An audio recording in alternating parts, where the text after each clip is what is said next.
In 325, 13 years after Christianity had become legal in the Roman Empire, and at the urging of Constantine the emperor, the first ecumenical council was called in the city of Nicaea. The main reason for calling the council was to combat the Arian heresy and for also settling the issue of who Jesus is in relation to God. The Arian heresy, founded by Arius of Alexandria, he taught Jesus was not divine, he was an exceptional creature, and he was not equal to God, and it was only later that he was elevated to this level of the Son of God due to his heroic fidelity to God's will.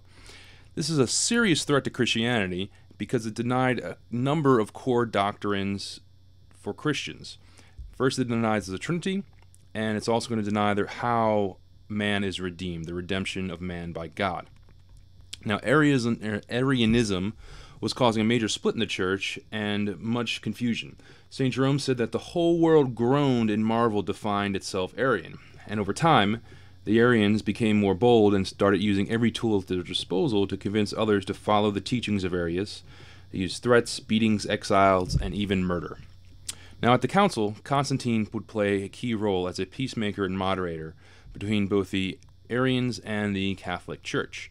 The proceedings were held in Greek at Nicaea and was held just outside of Constantinople in the east, in the town of Nicaea, which today is in modern-day Turkey. Arius proposed the relationship between God and Christ was homoousios, that is, of a different substance. Athanasius, who at the time was a deacon, proposed that the relationship between Christ and God was homoousios, that is, they are of the same substance. Now, after everything is said and done, 318 bishops agreed to sign the Profession of Faith, which today we know as the Nicene Creed, which is not the exact same creed that we recite today at Mass on Sunday. That only comes after a latter council. Only 5 bishops refused to sign the Nicene Creed. However, 3 of those that refused to sign eventually signed the Nicene Creed, and this proves to be a big win for Christianity, because now it is 321 for the creed and only 2 against. Now, whatever happens to Arius, what happens to Arius is the accounts that we have say that he was on his way to actually be installed as a bishop of orthodoxy when his bowels are overcome. He stops into a public restroom, and then he proceeds to, well, there's no nice way to say this, he poops himself to death.